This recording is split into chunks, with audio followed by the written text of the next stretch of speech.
นะโมตัสสะภะคะวะโตอะระหะโตสัมมาสัมพุทธัสสะนะมาโทรันตนัตยัสสะសូមក្រាបថ្វាយបង្គំចំពោះប្រជុំ3នៃបត្រៃរតន៍ជារតនៈឧត្តមប្រសើរក្នុងលោកដោយសេចក្តីគោរពសពកាលសូមក្រាបថ្វាយបង្គំចំពោះព្រះថេរានុថេរៈគ្រប់ព្រះអង្គទាំងអស់ដោយសេចក្តីគោរពនិងដោយសេចក្តីកោតក្រែងសូមចម្រើនពរសម្ដេចទ្រង់ព្រះអង្គម្ចាស់អាយដាមលោកជំទាវលោកស្រីនាងកញ្ញាព្រមទាំងពុទ្ធបរិស័ទទាំងអស់ដែលបានចំណាយពេលវេលាដ៏មានតម្លៃតាមដាននៅទីពុទ្ធសាសនាខ្មែរនិងដែនដីពុទ្ធភូមិហើយថ្ងៃនេះគឺជាថ្ងៃអាទិត្យ8កើតខែពិសាខឆ្នាំម្សាញ់សពស័កពុទ្ធសករាជ2569 2568ត្រូវនៅថ្ងៃទី4ខែឧសភាគ្រិស្តសករាជឆ្នាំ2025សូមបន្តពីប្រធានបទតទៅទៀតតាមការពិតប្រធានបទរ៉ូមគឺការស្វែងរកនូវទីពឹងដ៏ប្រសើរនិងញាតិញោមពុទ្ធបរិស័ទទាំងអស់ក្នុងឋានៈជាមនុស្សនៃទេវតាទាំងឡាយទាំងពួងស្ថិតនៅក្នុងភាពភ័យខ្លាចទាំងអស់ទោះភពតូចក៏ដោយភពធំក៏ដោយក៏នៅតែមានភ័យ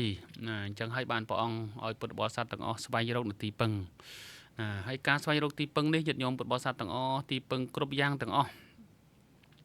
មិនប្រសើរដូចជាទីពឹងបរតនត្រ័យនោះទេហើយអាភិបចាំអធិប្បាយនៅពេលក្រោយហើយក្នុងនោះប្រធានបទនោះក៏បានភ្ជាប់លើកយកអំពីទីផ្សាររបស់ពុទ្ធនិងទីផ្សារមកប្រៀបធៀបជាមួយនឹងទីផ្សាររបស់សង្គមហើយក្នុងនោះក៏ញាតិញោមបានសាកសួរនៅសំណួរជាច្រើនអំពីរឿងរ៉ាវរបស់ព្រះសម្មាសម្ពុទ្ធប្រកបចង់ស្គាល់ព្រះអង្គឲ្យបានច្បាស់លាស់អំពីរឿងរ៉ាវកាលពីនៅជាព្រះបរមពុទ្ធិសត្វហើយនៅក្នុងគណៈពេលនេះញាតិញោមប្រហែលថ្ងៃនេះញាតិញោមបានផ្ទុះនៅការសាកសួរពីរឿងថាការកសាងវត្តទាំង10នឹងមិនកសាងមួយឲ្យហើយទៅកសាងទាំង10អញ្ចឹងទៅគឺថាមានបញ្ហាលំបាកផ្សេងជាច្រើនទៀតអញ្ចឹងកាលពីថ្ងៃម្សិលមិញនោះអាត្មាភាពបានរៀបរាប់ដល់វត្តទី4បើចាប់ពីលំពិនីវត្តលំពិនីវត្តពុទ្ធគយាវត្តកុសិនារានិងវត្តវេសាលីហើយរួមទាំងពុទ្ធគយាមួយទៀត5បើអញ្ចឹងសុទ្ធតែជាបញ្ហាលំបាកទាំងអស់ញាតិញោមពុទ្ធបរិស័ទទាំងអស់មិនបានមានបច្ច័យទេបើនិយាយរួមទៅអាត្មាភាពធ្លាប់បានលើកឡើងពីខាងដើមថាការដែលទៅឥណ្ឌាដំបូងនោះគឺទៅរៀនសូត្រញាតិញោមពុទ្ធបរិស័ទមិនបានប៉ងទៅប្រាថ្នាកសាងវត្តយកមុខយកមាត់ឬក៏មានបនមានអានុភាពដល់ប៉ុណ្្នឹងទេអញ្ចឹងចង់ក៏ទៅរៀនសូត្រហើយត្រឡប់មកប្រជាជាតិកម្ពុជាវិញប៉ុន្តែដល់ពេលទៅនោះជួបប្រទះនៅបញ្ហាជួនជាវាសនារុញច្រានបានជាអាត្មាភាពលើកអញ្ចឹងពីព្រោះមុននឹងទៅឥណ្ឌានឹងញាតិញោមបានដោយថាចេះតែយល់សពឃើញប្រាសាទធំប្រាសាទធំហើយប្រាសាទខៀវទៀតលោកគ្រូអញ្ចឹងណាប្រាសាទធំប្រាសាទខៀវថាសុទ្ធតែជារបស់អាត្មាទាំងអស់នេះទៅនេះក៏របស់អាត្មាទៅនោះក៏របស់អាត្មាទៅនោះក៏របស់អាត្មាដែរចេះតែឆ្ងល់ហើយអញ្ចឹងបានន័យថាប្រហែលជាទៅឥណ្ឌានឹងមានលៀបហើយដល់ពេលទៅឥណ្ឌាបាន2-3ឆ្នាំ3-4ឆ្នាំហ្នឹងនិយាយពីលំបាកវេទនាញាតិញោមគ្រាន់តែការឧបត្ថម្ភគ្រប់គ្រងជីវភាពរៀនសូត្ររៀនគួរនេះគឺមិនចង់គ្រប់ផងអញ្ចឹងណាប៉ុន្តែក៏ភ្លេចអស់បាត់ទៅហើយឡាយតែខំប្រឹងប្រែងរៀនភាសាអង់គ្លេសនោះរៀនសិក្សាភាសាអង់គ្លេសចង់ចេះភាសាអង់គ្លេសនិយាយគេណាព្រោះអញ្ចឹងដល់ពេលក្រោយមកទៀតដល់ឆ្នាំ2002 2003 2004ចាប់ផ្ដើមកសាងវត្តដល់កសាងវត្តទៅនឹងឥឡូវនេះដល់បានវត្ត10នេះថាអូប្រាសាទហ្នឹងគឺវត្តហ្នឹងហើយណាហ្នឹងបានកលេចមើលទៅក្រោយវិញគឺថាអូកាលពីមុនទៅឥណ្ឌាសិនតែយកសពឃើញសិតតែប្រាសាទធំសិតតែជារបស់អាត្មាទី1ទី2ទៀតណាពុព្វនិមិត្តយកសពឃើញសិតតែហោះហើរដល់លើអាកាសទៀតអញ្ចឹងណាដូចប្រៀបបានដូចជាអ្នកបានឈានបានអភិញ្ញាអញ្ចឹងណាឲ្យតែពេលដេកឡើងហោះហើយទៅហើយមិនដឹងទៅណាទេហោះទៅលើមេឃហ្នឹងរហូតដល់ចុះមួយបានភ្ញាអញ្ចឹងទៅណាហើយដល់ពេលដេកមិនថាដេកថ្ងៃមិនថាដេកយប់ទេរាប់ខែរាប់ឆ្នាំគឺហោះរហូតអញ្ចឹងតែចេះតែឆ្ងល់ដល់ពេលដេកបានហោះបើដល់ខ្ញុំអត់ដេកហោះអានឹងបានហោះឲ្យគេមើលអញ្ចឹងណាប៉ុន្តែគាត់អត់និយាយទេខ្ញុំគាត់ថាដេកគាត់ថាអាត្មាភាពមិនសូវជាជឿក្នុងការយកសពមិនសូវជាជឿក្នុងអាការអ្វីដែលវាមិនពិតប្រាកដណាអញ្ចឹងហើយយកសពដែលបានឃើញប្រាសាទ4-10នោះយកសពស្ទើរតែរងថ្ងៃហើយដល់ពេលហោះហ្នឹងហោះស្ទើរតែរងថ្ងៃអញ្ចឹងហាក់ដូចជាអ្នកបានឈានបានអភិញ្ញាអញ្ចឹងដល់ពេលទៅដល់ឥណ្ឌាក៏នៅតែអញ្ចឹងទៀតអញ្ចឹងហើយប៉ុន្តែគាត់ថាតាមមួយរយៈកាលទេបានន័យថាមានពេលខ្លះថ្ងៃខ្លះយប់ខ្លះដល់ពេលនៅស្រុកខ្មែរអាមុនទៅ 3-4 ខែយកសពទៅហោះលោតអញ្ចឹងអញ្ចឹងញាតិញោមពុទ្ធបរិស័ទទាំងអស់ចេះចាំមើលថាទៅឥណ្ឌាមានលៀបហើយមានលៀបអី3-4-5 ឆ្នាំអត់មានឃើញអីសោះដល់ពេលក្រោយមកទៀតបានចាប់ផ្ដើមកសាងវត្តដឹកនាំពុទ្ធបរិស័ទបាន10អូនោះហើយគឺជាប្រាសាទពុទ្ធប បើយើងរកធំជាងប្រាសាទទៅទៀតប៉ុន្តែគាត់ថាពុកពាក់និមិត្តគេប្រាប់ថាប្រាសាទខៀវទៀតណា កណាប់ ថាទៅដេកណាទៅណាក៏ប្រាសាទទៅណាក៏ប្រាសាទតែទៅនេះក៏របស់អាត្មាទៅនេះក៏របស់អាត្មាយីមិនអញ្ចឹងណាដល់ពេលឥឡូវមែនញាតិញោមពុទ្ធបរិស័ទទាំងអស់សិក្សាទៅថាការកសាងនៅដែនដីព្រះពិតជាមានបញ្ហាលំបាកណាយ៉ាងខ្លាំងណាត្រង់ថា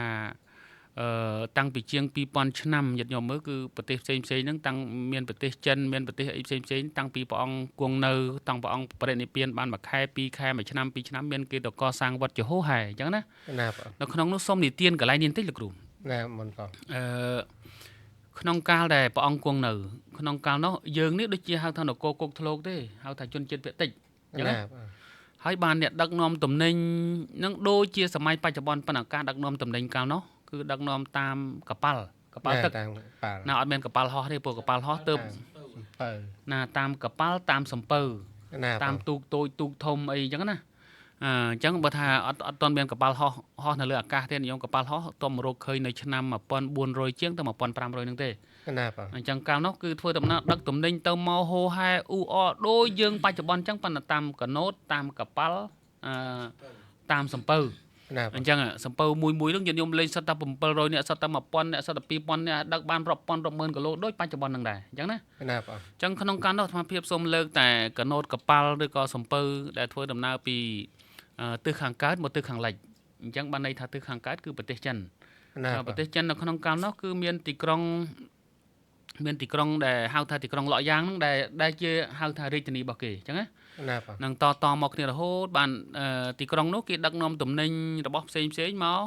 ទៅកាន់ក្រុងសាវថីទំនាក់ទំនងជាមួយនឹងស្ដេចប្រសិទ្ធិកោសលអញ្ចឹងណាគ្រូណាបាទអញ្ចឹងនៅក្នុងកាលនោះដឹកទំនិញផ្ដោះប្ដូរគ្នាទៅវិញមករហូតហើយមានពេលមួយនោះបើយើងគឺតាក់ទងជាមួយនឹងប្របាទពឹមពិសានេះខាងនគរគុកធ្លោកយើងខាងភូមិមាខាងដែនដីសវណ្ណភូមិយើងនេះគឺដឹកនាំទំនិញទៅខាងនគររាជក្រឹសប៉ុន្តែដែលចង់លើកយកនេះគឺថាបានន័យថាក្នុងនោះញាតិញោមពុទ្ធបរិស័ទមានឧបាសកម្នាក់ណាមានម្នាក់ដែលធ្វើការក្នុងសំពៅហ្នឹងអញ្ចឹងដឹកទំនិញដឹងថាมันរៀបរាប់ទេបើគាត់ថាដឹកទំនិញទៅលក់ទៅមកអញ្ចឹងណាដឹករបស់ដែលបានដោយយើងធ្វើដូចជារបស់គ្រឿងកំប៉ុងទុកបានយូរ1ខែ2ខែ1ឆ្នាំ2ឆ្នាំបើយើងសពថ្ងៃមានត្រីងៀតមានផ្អកមានម៉ាំមានគ្រឿងកំប៉ុងអីចឹងលោកគ្រូណាហើយដល់សម័យនោះគេរបៀបតាមរយៈហៅថាតាមបែបបទសម័យនោះអញ្ចឹងដឹកទៅមានឧបាសកម្នាក់ហ្នឹងគឺកាលនោះដឹកមកបើនិយាយរួមថាទៅទីចោះចតនៅខាងចិត្តអង្គរធំចិត្តអង្គរវត្តនោះតាមដៃសមុទ្រណាដឹករបស់ពីដែនដីពុទ្ធភូមិសកលចម្ពោះទ្វីបមកខាងក្រុងរាជក្រឹសមកយកទៅលក់ម្ដុំហ្នឹងហើយបានយករបស់របរពីម្ដុំហ្នឹងទៅលក់ដល់ចម្ពោះទ្វីបវិញអញ្ចឹងក្នុងនោះមានឧបាសកម្នាក់ចូលធ្វើការនៅសំពៅហ្នឹងអញ្ចឹងបានន័យថាកម្ពុជាយើងមានតាំងពីពេលហ្នឹងមកប៉ុន្តែគាត់ថាបដូរឈ្មោះប្រទេសខ្លះទៅហៅនគរគោកធ្លោកខ្លះទៅហៅនគរហ្វូណនខ្លះទៅហៅនគរអីផ្សេងអញ្ចឹងទៅអញ្ចឹងណាបាទអញ្ចឹងប៉ុន្តែមានតាំងពីកាលហ្នឹងមកអញ្ចឹងស្រាប់តែមានពេលមួយនោះកំពុងសំពៅកំពុងដឹកទំនិញចេញពីដែនដីសវណ្ណភូមិទៅកាន់ចម្ពោះទ្វីបទៅកាន់ក្រុងរាជក្រឹសស្រាប់តែទៅដល់ពាក់កណ្ដាលផ្លូវវាដូចថាសមុទ្រហ្នឹងណាមានការរលកបោកបក់យ៉ាងខ្លាំងអញ្ចឹងមានរលកបោកបក់យ៉ាងខ្លាំងស្ទើរនឹងលិចសំពៅនៅក្នុងកាលនោះអញ្ចឹងបានមានដល់ពេលដល់ពាក់កណ្ដាលផ្លូវបានឃើញនាងមានឯកប្រែតនោះរឿងណានៅខាងនៅលើអាកាសស្រាប់តែម្ចាស់សំពៅគាត់ចេញមកក្បាលសំពៅមើលទៅឃើញរលកអីអញ្ចឹងពេលអញ្ចឹងទៅគាត់ចេញមកខាងក្រៅឃើញនាងមានឯកប្រែតនៅខាងលើឃើញអាក្រាតកាយណាប៉ុន្តែនៅក្នុងវិមានទេពហើយបរិបូរទៅដោយអាហារទេពប៉ុន្តែអាក្រាតកាយណាអញ្ចឹងបានគាត់សាកសួរណាមនាលនាងបើនិយាយរឿងទៅវិញឆ្ងាយបន្តិចបើនិយាយថាមនាលនាងចុះហេតុអីនាងមាននៅក្នុងវិមានទេពនាងមានអាហារទេពបរិភោគសពបែបយ៉ាងទាំងអស់ក៏ប៉ុន្តែនាងអាក្រាតកាយយ៉ាងដូចនេះបាននាងមានឯកប្រែតរៀបរាប់ថាបបិទ្ធលោកម្ចាស់ដោយចម្រើនដោយសារថាកាលពីជាតិមុនណាដែលខ្ញុំបានអាហារទេពនេះដោយសារខ្ញុំបានដាក់ណារាប់បាតប្រសង់នៅក្នុងសាសនាព្រះសម្មាសម្ពុទ្ធទ្រង់ព្រះនាមកសបៈទសពលដោយអត្តភាពដែលខ្ញុំបានធ្វើបុណ្យធ្វើទានរាប់បាតប្រសង់នេះហើយបានជាខ្ញុំបាននៅអាហារទេពណាអញ្ចឹងណាបានដល់ទី2ថាចុះហេតុអីបានជានាងមានវិមានទេពដោយសារតែនាងខ្ញុំបានស្ដាប់ធម៌ទេសនារបស់ព្រះសង្ឃអញ្ចឹងទៅនាងខ្ញុំបានកសាងកុដិកសាងសាលាអីប្រគេនព្រះសង្ឃនៅក្នុងទីអារាមនីមួយៗទើបនាងខ្ញុំមានអាហារទេពយ៉ាងដូចនេះ ហើយបានជានាងខ្ញុំអាក្រាតកាយដោយសារអញ្ចេះក្នុងកាលនោះមានពួកអ្នកសុំទានទាំងឡាយដ៏ច្រើនទៅនឹងមុខផ្ទះរបស់ខ្ញុំទៅមុខផ្ទះរបស់ខ្ញុំនោះខ្ញុំគិតតែដេញពួកអ្នកសុំទាននឹងឲ្យចាក់ចេញអំពីមុខផ្ទះខ្ញុំដើម្បីកុំឲ្យមកធ្វើសំឡេងស្រែកចែកចចាចណាមានការរំខានដល់ពួកយើងខ្ញុំខ្លាចជាចោលជាអីដេញយ៉ាងណាគេមិនទៅបានទៅនាងខ្ញុំនឹងខឹងខ្លាំងពេកក៏ទៅអាក្រាតកាយនេះទៅហៅថាសម្រាប់សម្ពុតទៅបកខោអាវចេញពីមុខផ្ទះរបស់នាងខ្ញុំឲ្យបដិញគេចេញដោយមូលហេតុនេះដោយកម្មនេះហើយបានជានាងខ្ញុំអាក្រាតកាយយ៉ាងដូចនេះអញ្ចឹងអញ្ចឹងហើយបានសួរថាម្ចាស់សំពៅនឹងសួរថាតើឲ្យខ្ញុំជួយនាងមិនដេចបានខ្ញុំមានខោអាវមានសម្លៀកបំពាក់ថាំងបើលោកម្ចាស់ចង់ជួយខ្ញុំគឺតាមរយៈអ្នកមានសិលបើលោកម្ចាស់ឲ្យមកខ្ញុំអត់បានទេខ្ញុំមិនអាចទទួលយកបានទេខ្ញុំចង់ឲ្យដល់នាងផ្ទាល់អញ្ចឹងម្ចាស់សំពៅនឹងក៏ឲ្យផ្ទាល់ដល់ពេលឲ្យទៅគាត់ណាទទួលមករបស់ហ្នឹងវាបាត់ទៅវិញទៅអញ្ចឹងបាននាងប្រាប់ទៀតថាបើពិតលោកម្ចាស់ដល់ចំណបើចង់ជួយខ្ញុំតលតាមរយៈអ្នកមានសិលបានម្ចាស់សំពៅគិតថាចុះឲ្យតាមរយៈអ្នកមានសិលយ៉ាងម៉េចកើតបើនៅក្នុងលើសំពៅនេះមានអ្នកណាអ្នកបួសអត់មានអ្នកបួសផងតើទោះបីអត់មានអ្នកបួសក៏ដោយឲ្យតែមានអ្នកសុំសិលអ្នកណាកាន់សិលម៉ត់ចត់ហ្នឹងគឺអាចធ្វើបានហើយអញ្ចឹងដល់អញ្ចឹងដល់កលេចមើលទៅឃើញណាកម្មករខ្មែរយើងម្នាក់ស្លៀកសពាក់សរហូតអញ្ចឹងគាត់មានភាពម៉ត់ចត់ម៉ឺងម៉ាត់ណាបើនិយាយរួមទៅថាมันសម្លាប់សត្វมันធ្វើអីទាំងអស់ហ្នឹងកាន់សិល5កាន់សិល5អញ្ចឹងសួរឧបាសកហ្នឹងថាឧបាសកធ្លាប់បានសមាទានសិលទេថាធ្លាប់បានសមាទានខ្ញុំក៏ទំបីតែខ្ញុំធ្វើការនៅសំពៅហ្នឹងក៏ខ្ញុំសមាទានដែរខ្ញុំមិនធ្វើអ្វីផ្ដេសផ្ដាស់ទេបើអញ្ចឹងនាងមានឯកប៉ែតហ្នឹងសួរថាបើអញ្ចឹងអាចតាមឧបាសកហ្នឹងសាកមើលអញ្ចឹងបាននាយសំពៅហ្នឹងបានយកសម្ពុតកម្មពលឬក៏អាហារទេពទាំងឡាយហ្នឹងមកជូនដល់ឧបាសកហ្នឹងជូនដល់ឧបាសកគាត់ទទួលហើយនិយាយពីអាហារហ្នឹងបានคล้ายជាអាហារទេពនៅក្នុងនោះអញ្ចឹងណាអ្វីសិតតែទេពហើយជាពិសេសគឺសម្ពុតទាំងឡាយទាំងពួងសម្ពុតខោអាវនោះញាតិញោមចេះសម្ពុតខោអាវយ៉ាងណាក៏ដោយឲ្យតែសម្ពុតខោអាវគឺថាដល់ពេលបានទៅនាងមានអកប្រែតคล้ายទៅជារបស់ទេពតែម្ដងអញ្ចឹងបានន័យថានាងមានអកប្រែតនឹងចង់បានយ៉ាងណាអាសម្ពុតដែលយើងឲ្យទៅដោយសម្ពុតនឹងឲ្យជាសម្ពុតសសម្ពុតស្អីយ៉ាងណាក៏ដោយក៏របស់នឹងคล้ายទៅជាពេជ្រคล้ายទៅជាមាសคล้ายទៅជារបស់ទេពដូច្នោះដែរអញ្ចឹងណាអញ្ចឹងបានឲ្យដល់ឧបាសកនឹងហើយបាសកទទួលបាននាងបានទទួលហើយបានអរគុណដល់លោកម្ចាស់សម្ពៅសពបែបយ៉ាងទាំងអស់ហើយក៏នាងមានអកប្រែតនោះបានអញ្ចឹងហើយបានคล้ายទៅមិនយូរប៉ុន្មានបានคล้ายទៅជាទេវតានៅនោះនាងមានរិទ្ធបានជួយជំរុញមិនឲ្យទឹកសមុទ្រនឹងរលកមិនឲ្យខ្យល់បក់បោកតទៅទៀតទេជួយម្ចាស់សំពៅជួយសំពៅនឹងឲ្យបានដល់ត្រៃដោយសុវត្ថិភាពអញ្ចឹងហ្នឹងចំណុចនេះអាត្មាភាពក៏ចង់លើកឡើងថាមិនមែនតែលើទេតាំងពីជាង2000ឆ្នាំតាំងពីព្រះអង្គគង់នៅតាំងពីរឿងនាងមានឯកប្រែតមកគឺយើងមានភាពចេញចូលទៅវិញទៅមកហើយក្នុងការផ្ដោះប្ដូរតាមរយៈសំពៅហ្នឹងអញ្ចឹងប៉ុន្តែគាត់ថាអត់មាននរណាម្នាក់មានអារម្មណ៍មានគំនិតមានបំណងចង់កសាងវត្តនៅទីនោះនឹងទេអញ្ចឹងអញ្ចឹងចង់កសាងវត្តឬក៏ដល់សម័យក្រោយមកទៀតញាតិញោមពុទ្ធបរិស័ទទាំងអស់សម័យក្រោយមកទៀតយើងប្រទេសយើងក្នុងសម័យចាប់ពី200ឆ្នាំជាង600ឆ្នាំសតវត្សទី7ទី8ទី9គឺខ្លាំងណាអញ្ចឹងគឺថាប្រទេសយើងខ្លាំងនៅក្នុងតំបន់ហៅថាសវណ្ណភូមិយើងនេះអត់ទាន់មានធម្មសោកហ្នឹងហើយបងហ្នឹងអត់ទេសម័យបាត់ធម្មសោកគឺសម័យសតវត្សទី3ណាបងព្រោះហ្នឹងយើងរឿងថាសតវត្សទី6ទី7ហ្នឹងខ្លាំងតែហ្មងអញ្ចឹងណារហូតដល់សតវត្សទី9សតវត្សទី10ហ្នឹងគឺកសាងអង្គរវត្តកើតបើសិនតែអត់មានអ្នកចេះអត់មានអ្នកដឹងអត់មានសេដ្ឋកិច្ចខ្លាំងក្លាកំឡុងកងទ័ពខ្លាំងក្លាទេទៅធ្វើមិនកើតអញ្ចឹងបានន័យថាក្នុងតំបន់សវណ្ណភូមិយើងនេះគឺថាទឹកដីរួមទាំងឡាវរួមទាំងភូមារួមទាំងថៃគឺជាទឹកដីរបស់សវណ្ណភូមិទាំងអស់ទឹកដីនៃប្រជាណាចក្រកម្ពុជាកាលពីសម័យមហានគរហ្នឹងអញ្ចឹងប៉ុន្តែទោះបីជាខ្លាំងយ៉ាងណាក៏ដោយក៏អត់មានអ្នកណាម្នាក់ទៅកសាងទឹកដីព្រះនៅដែនដីព្រះទេអញ្ចឹងកសាងវត្តនៅដែនដីព្រះទេអញ្ចឹងរាប់តាំងពីឧបាសកហ្នឹងតាំងពីជាង2000ឆ្នាំព្រះអង្គគង់នៅក៏មានមនុស្សចេញចូលដល់ក្រោយមកទៀតក៏មានមនុស្សចេញចូលដល់សម័យវិបត្តិធម្មសោកសតវត្សទី3ក៏មានមនុស្សចេញចូលទៅមកដែរអញ្ចឹងណារហូតទៅដល់ញាតិញោមពុទ្ធបរិស័ទទាំងអស់នៅខាងសម័យព្រះពុទ្ធកោសាចារក៏មានមនុស្សចេញចូលដែរប៉ុន្តែសម័យពុទ្ធកោសាចារប្រទេសយើងរីកចម្រើនណាក្នុងសម័យពុទ្ធសករាជកន្លងទៅបាន952ឆ្នាំអញ្ចឹងបានទៅមកហូរហែប៉ុន្តែគាត់ថាអត់មាននរណាម្នាក់មានវាសនាទៅកសាងដែនដីព្រះទេព្រោះថាហេតុអីគឺសុទ្ធតែអ្នកមានលទ្ធភាពមានសមត្ថភាពមានលុយមានកាក់មានមាសមានពេជ្រប្រទេសយើងកាលពីដើម nhiệt nhóm còn là co sang ấy môi thôi bị thi ấy môi sao tập cọp miên nó không đây nó đâm bay vô sợi xuống đấy nè chắc bạn nơi tina cái đó từ thôi bị thi mà đong đong sao từ miên chắc bạn ở mua thái chỉ đen đây sao bạn phùm nưng à cứ nông này chưa chuyện chẳng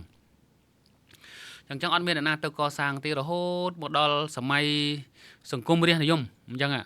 nó sầm may sừng cung riêng này dùng nâng tiết cứ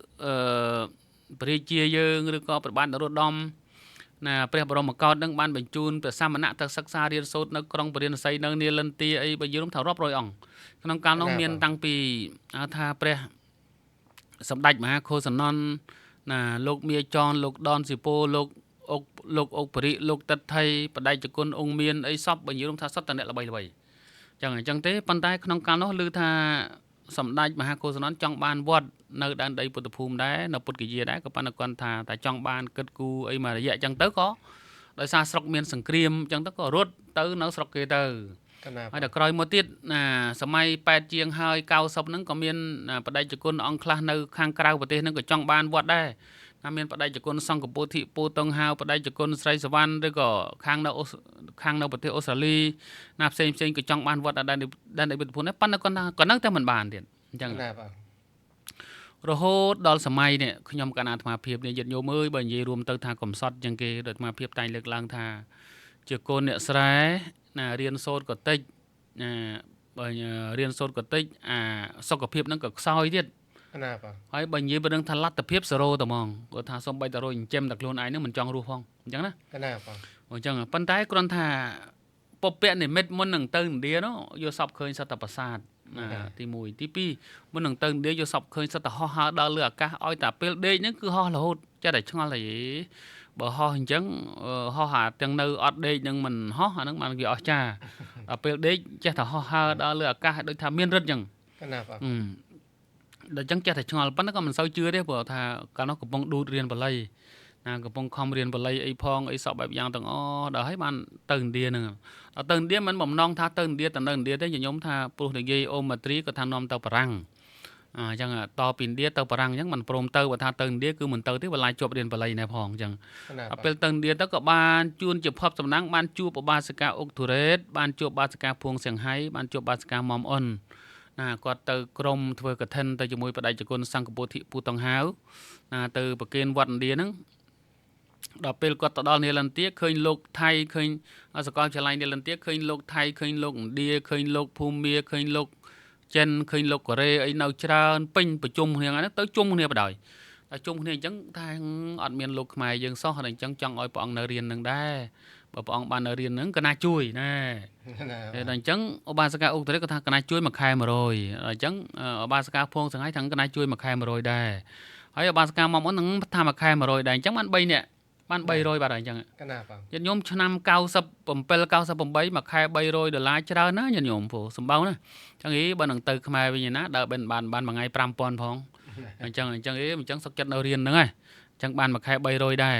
អញ្ចឹងបានចាប់ផ្ដើមរត់ច្បាប់ទៅដល់រត់ច្បាប់ទៅក៏បាននៅរៀនគេអញ្ចឹងទៅនៅរៀននៅសូត្រគេដល់ឆ្នាំ2002ឆ្នាំ2003ណាបើនិយាយរួមទៅទើបនឹងចប់បរិញ្ញាបត្រឆ្នាំទី3ទេមិនទាន់ដល់ឆ្នាំទី4នៅឡើយទេដល់អញ្ចឹងចាប់ផ្ដើមកសាងវត្តបដ ாய் ទំនាក់ទំនងហ្នឹងអញ្ចឹងបង្កើតសមាគមសមណនិស្សិតកម្ពុជាតាំងពីឆ្នាំ2000មកឆ្នាំ2000មករហូតបានតាមរយៈសមាគមសមណនិស្សិតហ្នឹងក៏ចាប់ផ្ដើមគម្រោងនាំគ្នាជាវដីកសាងវត្តដោយសារឃើញប្រទេសគេផ្សេងៗទៅណាហើយក្នុងនោះមិនទាន់ថាគិតភ្លាមទេព្រោះយើងគ្មានលទ្ធភាពដល់តែគិតក្នុងកាលនោះញាតិញោមឆ្នាំ2002 2003ហ្នឹងដីទៅសួរគេសិតតែ10 20ម៉ឺនដែរនៅក្នុងប្រទេសឥណ្ឌានៅជាពិសេសចង់ទិញនៅតំបន់ពុទ្ធគៀហ្នឹងសិតតែ4 10 20ម៉ឺនដែរដល់អញ្ចឹងយេដូចថ្លៃសម្បើមណាដូចគ្មានលទ្ធភាពទេអញ្ចឹងបានញាតិញោមនៅសហរដ្ឋអាមេរិកហ្នឹងគាត់ឲ្យនាំក្រុមគាត់ដែរអញ្ចឹងណានាំក្រុមឆ្នាំ2001 2002ហើយដល់ឆ្នាំ2003ចាប់ផ្ដើមនាំក្រុមធំក្រុមអបាសកាអ៊ុកត្រេតដែលបានឧបត្ថម្ភអាត្មានេះក្រុមបាសកាភួងសៀងហៃរួមទាំងក្រុមថៃផងទាំងអស់75នាក់2ឡានក្រុងធំ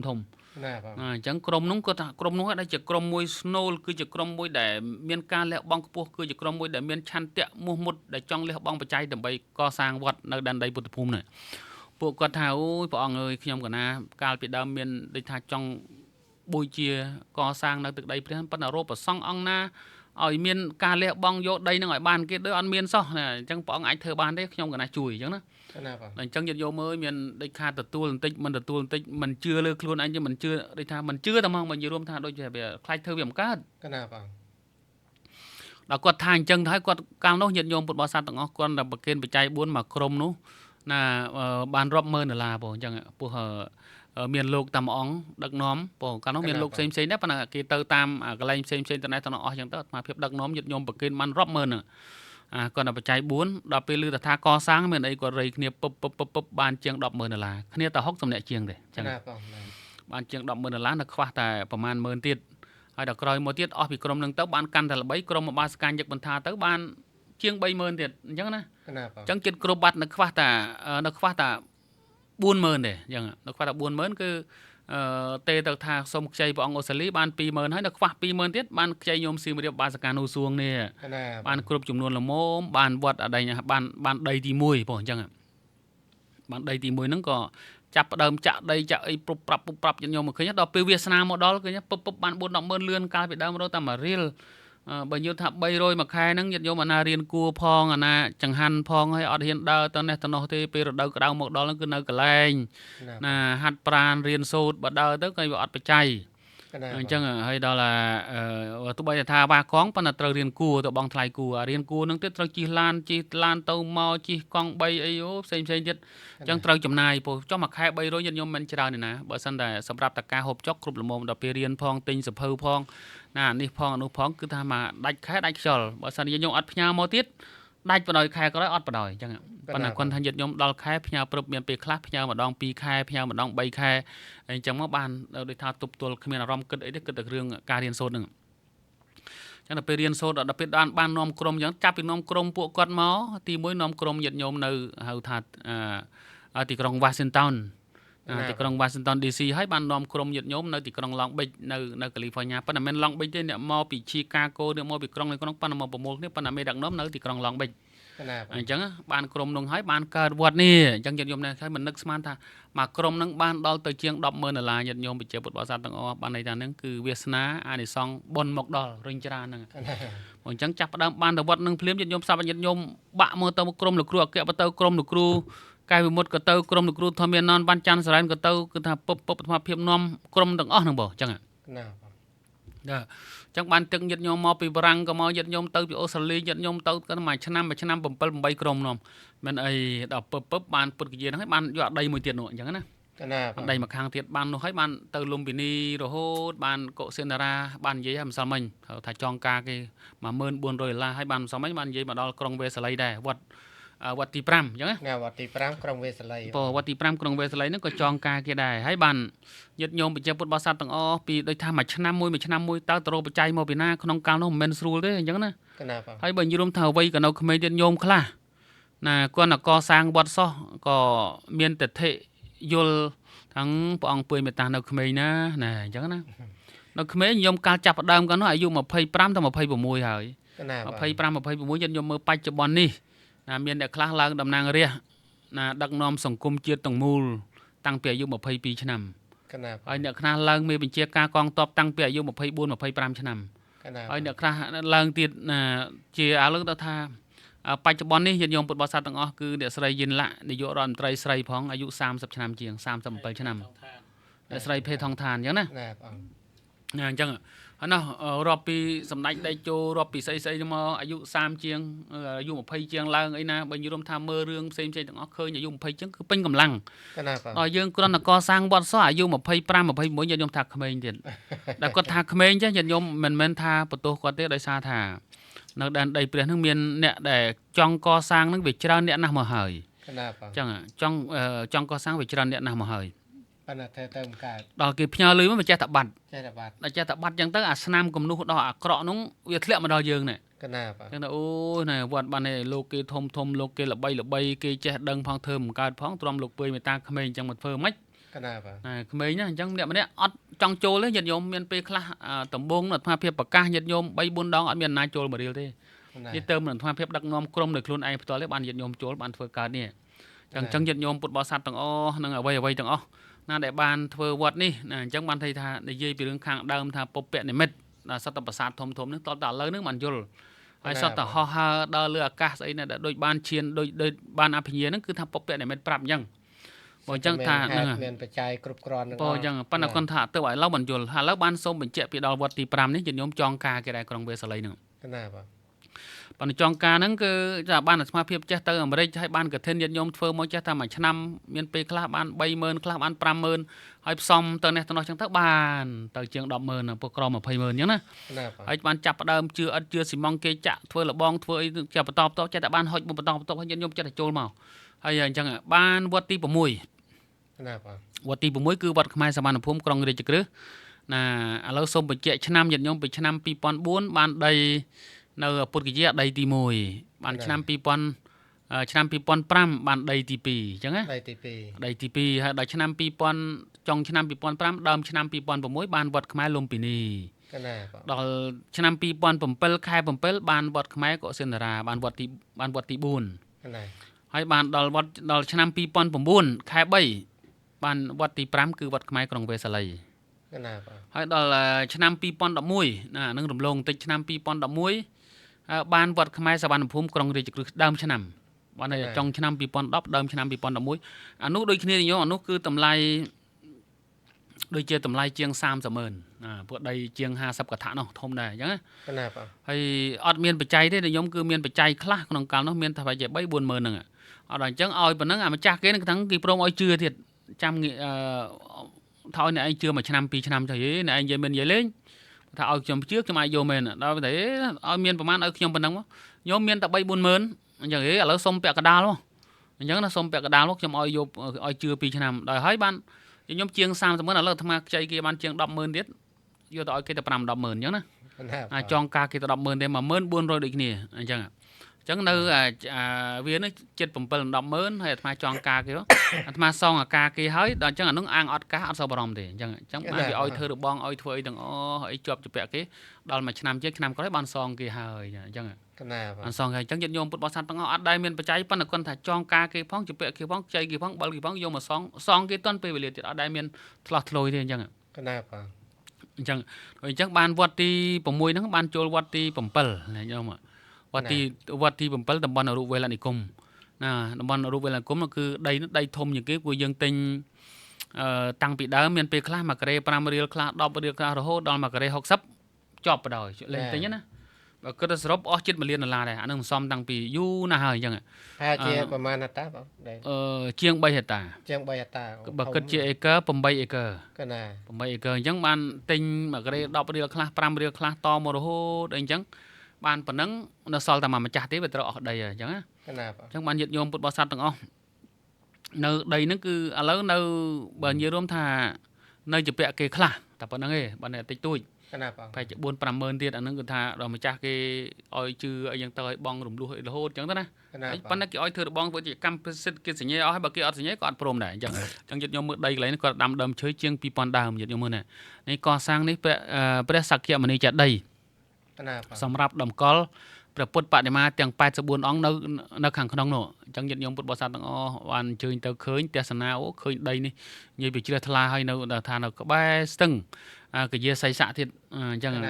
ហើយនៅកន្លែងចិត្តកន្លែងដែលព្រះអង្គហៅថាធ្វើទុក្ករកិរិយាហ្នឹងបើរាប់ទៅប្រហែលជាជាង3គីឡូតែប៉ុណ្ណោះអញ្ចឹងដីនេះញាតិញោមហ្នឹងហើយអញ្ចឹងដីនេះញាតិញោមពុទ្ធបរិស័ទទាំងអស់នៅជាពាក់គេប្រហែលជា4-50000ទៀតទេហើយនឹងបងរំលោះនឹងមករហូតអីពួកអញ្ចឹងទៅអញ្ចឹងព្រះអង្គគង់នៅលើវត្តយើងដីយើងនេះញាតិញោមប្រហែលជាង3ខែ3ខែគត់ចំនួន90ថ្ងៃដើម្បីប្រោះដល់វេលកាសបៈព្រមទាំងសាវក1000អ្នកនោះឲ្យបានសម្រេចអមតៈធម៌អញ្ចឹងបានន័យថាទី5ក៏ជាពាក់ទីនេះនៅតែជាពាក់រាល់ថ្ងៃនៅជាពាក់តែ50000ទៀតទេអញ្ចឹងដោយសារដីវាធំអញ្ចឹងញាតិញោមពុទ្ធបរិស័ទទាំងអស់ដោយសារអស់ពេលវេលានឹងបន្តទៅថ្ងៃស្អែកទៀតអញ្ចឹងសូមឱកាសផ្សព្វផ្សាយពីដំណឹងនៃការកសាងវត្តខ្មែរទាំង10ដែនដីពុទ្ធភូមិ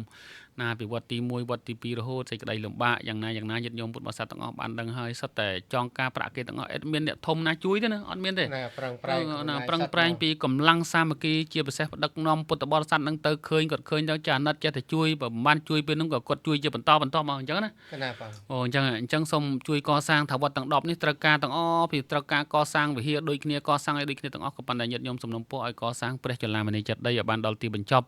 ព្រោះព្រះចលាមនីចេតិយនេះបានកសាង ប្រហែលជាបាន75%ហើយនៅជាងនៅតែ25%ទៀតតែប៉ុណ្ណោះបងញាតិញោមអញ្ចឹងហើយនៅជាពាក់គឺជាង 100000 ទៀតនៅបច្ចិតដីនេះអញ្ចឹងហើយនឹង200000ទៀតប្រហែលជា300000ទៀតបានដល់ទីបញ្ចប់